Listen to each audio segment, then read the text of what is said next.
Morning, guys. Today we're going to take a look at the Unit 4 Classwork packet, page 18. The goal for today is to be able to determine, looking at two algebraic equations, if they represent two lines that are parallel, two lines that are perpendicular, two lines that are coincident, or two lines that are none of the above, which just means that they are intersecting. Okay? Now, before we actually look at how to do this, let's go back over for a moment what each one looks like in terms of slope criteria, y-intercept, and what have you. Okay, so let's start off, and I'm just gonna make ourselves kind of like a little T-chart here. Okay. Oh no, there's a tack. Hold on. Yeesh, that would have been bad, right? Looks like even my whiteboard doesn't want me to teach today. Ay, ay, ay. Okay, so we're just going to make a little T-chart for a second for parallel versus perpendicular versus coincident versus plain old intersecting lines, okay? Parallel lines, as you guys will recall, have two characteristics, right? Same slopes, but they also must have different y-intercepts, okay? Now, that being said, a lot of times people get coincident lines confused with parallel lines because like parallel lines, coincident lines do have the same slope, however, they also have the same y-intercept. What that means is that they're actually the same line. They lie right on top of each other. By contrast, perpendicular lines have opposite reciprocal slopes. Please, please, please don't get this confused with opposite. Opposite reciprocal means the other sign and flipped upside down. It does not just mean pure opposites. And last but not least, intersecting is when none of these criteria are satisfied, right? When there's not the same slope, not the same y-intercept, not opposite reciprocal slopes, then it would be an intersecting line. So what I want to do now is take a look at three examples of how to determine whether lines are parallel, perpendicular, coincident, or intersecting. So let's take a look together at number 1. Okay. All right, so I see y equals 5x plus 2, and I have a line that the equation y equals 5x minus 1. Okay, what makes this particular problem very easy to solve, or not even solve, but just to look at, is that it's already given to us in slope-intercept form. Slope-intercept form is our best friend because it lets us see both the slope and y-intercept very quickly. Let's take a look, shall we?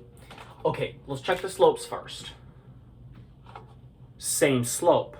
Okay, so far so good. Now let's check the y-intercepts.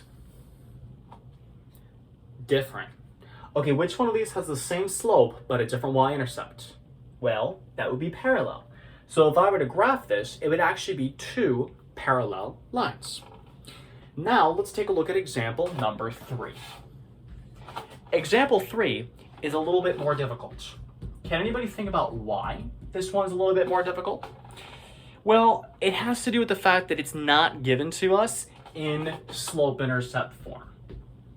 Okay, it's not given to us in slope-intercept form. Because it's not given to us in slope-intercept form, that means we're going to have to first convert to slope-intercept form. Let me say that again. These equations don't tell me the slope. Only by converting to slope-intercept form, by solving for y, getting y by itself, am I going to be able to know what the slope is. So, let me do that first. Okay, and I apologize if this is a little bit fast for you. Okay. Remember, there's an understood -1 right here, so that's where I'm getting -1/2. Okay? Again, this is pure Algebra 1, Chapter 1. So if you're wondering what the heck am I doing, that is where I'm getting all this from. Okay? Negative over negative gives me a, oh no, you can't even see that, can you? Well, I guess you kind of can. Okay, positive 2x. Alrighty. I know that was fast, so you can pause me for more if you need to. I mean, you don't really need my permission. How would I ever know, right? But if you need to pause me, you can. Now, we're ready to check my slopes. Okay, so let's check my slopes. Over here, it's -1/2, and over here, it's +2. Wow, hold on a second. Those two have a special relationship, which is that they are opposite reciprocals. So because they're opposite reciprocals, right? If I turn -1/2 upside down and change the sign, I would get 2/1.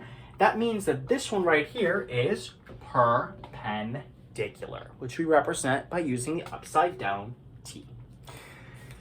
Last but not least, we're going to take a look for a moment at the special case. And the special case I'm talking about is when we're dealing with vertical and or horizontal lines. So the last one we're going to take a look at for right now is question number 11. Once again, we're going to take a look at question number 11. So they give me two equations, y = -7 and x = 2. Now, what's important to remember here is what these actually look like on a graph, okay? On a graph, y = -7 would actually be a horizontal, meaning a flat line, kind of like this. By contrast, x = 2 would be a vertical line like this, right? Y = a number is flat, horizontal with 0 slope, whereas x = a number is vertical with undefined slope. Oh my gosh, what kind of angle does this look like? Yeah, it is in fact a right angle, so therefore these are perpendicular, okay? So if you ever have x = a number and y = a number, those two are going to be perpendicular. But if you have x = a number and x = a number, they're just going to be parallel, right? Because they're going to be like right next to each other, but never actually touch, okay? So the big thing to keep in mind, guys, okay, this is actually a bit easier than what you're going to see on the EOC, but I would say for your Unit 4 test, expect to see 1 or 2 of these questions, and for the PSAT, expect this to show up every so often. Most likely with a problem like probably number 3, right, where they give it to you in standard form, and you have to first convert to slope-intercept to identify which ones have same slope, different y-intercept, or opposite reciprocal slopes.